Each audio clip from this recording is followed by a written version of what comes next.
विधानसभा में 11,000 duplicate voter कैसे हो गए? 40,000 वोटर के पते फर्जी कैसे निकल गए? एक पते पर 200 वोटर कैसे मिल रहे हैं? 33,000 से अधिक वोटर ने पहली बार फॉर्म भरा।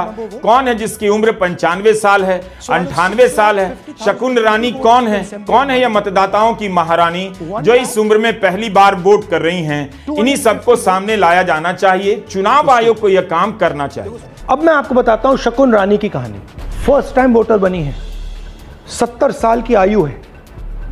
एक बार फॉर्म 6 का प्रयोग किया और उसके कुछ ही महीने बाद दूसरी बार फॉर्म 6 का प्रयोग होता है। 2 बार इनका नाम वोटर लिस्ट में आता है और फर्स्ट टाइम वोटर की लिस्ट में आता है। ये फर्स्ट टाइम वोटर हो ही नहीं सकती। तो क्या शकुन रानी जी ने वोट किया या किसी और ने शकुन रानी जी के लिए वोट किया? 6 महीने लगाकर एक विधानसभा की गड़बड़ी सामने लाई गई। इसके लिए नेता प्रतिपक्ष को कितनी मेहनत करनी पड़ी। उन्होंने अचानक और एक बार में आरोप नहीं लगाए, प्रेस कॉन्फ्रेंस की, अखबारों में लेख लिखे।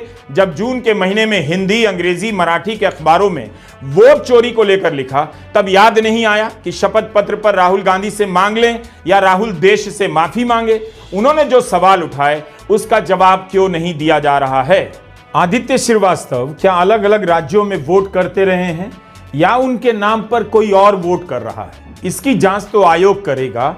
इसीलिए वीवीपैट की पर्ची मांगी जाती है और कहा जाता है कि वीवीपैट अनिवार्य होना चाहिए ताकि वोट देने वाले का और किसे वोट दिया है दोनों में मिलान किया जा सके।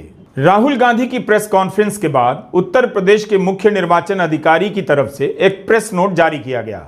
इसमें कहा गया कि राहुल गांधी जिस आदित्य श्रीवास्तव की बात कर रहे हैं उसका नाम लखनऊ और वाराणसी में नहीं है।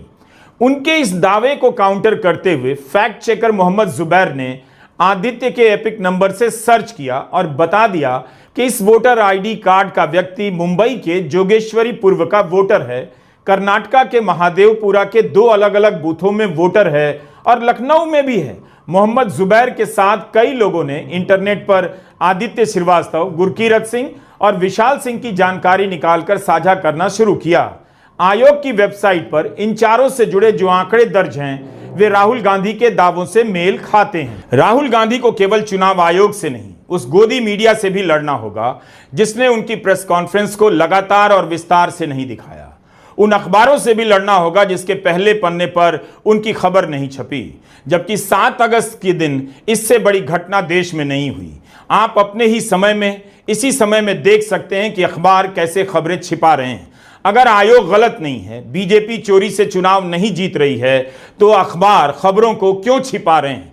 8 अगस्त के द टेलीग्राफ और अमर उजाला संस्करण के पहले पन्ने देखिए, राहुल गांधी की प्रेस कॉन्फ्रेंस का कोई जिक्र नहीं। द टेलीग्राफ ने चौथे पन्ने पर जाकर राहुल की प्रेस कॉन्फ्रेंस और उनके आरोपों पर रिपोर्ट छापी है। अमर उजाला ने फ्रंट पेज पर प्रधानमंत्री मोदी के बयान को जगह दी है जिसमें वे किसानों के हितों के लिए बड़ी कीमत चुकाने को तैयार हैं, ऐसा कह रहे हैं। पहले पन्ने के अंदर छपने वाले दूसरे मुख्य पृष्ठ पर अखबार ने राहुल गांधी की प्रेस कॉन्फ्रेंस से जुड़ी खबर छापी है। उसमें भी हेडलाइन का आकार उत्तराखंड की तबाही की हेडलाइन से छोटा रखा गया है। राहुल गांधी की खबर को लीड हेडलाइन नहीं बनाई गई है। मनमोहन सिंह के समय एक सीएजी हुए थे विनोद राय, उन्होंने 2G घोटाले में 0 लगाना शुरू किया, लगाते चले गए। आज तक 2G घोटाला साबित नहीं हो सका, लेकिन तब अखबारों ने पहले पन्ने पर छापा जरूर। तब बीजेपी की हर प्रेस कॉन्फ्रेंस को पहले पन्ने पर कवर किया जाता था और बीजेपी के उठाए सवालों को लेकर टीवी चैनलों में बहस होती थी।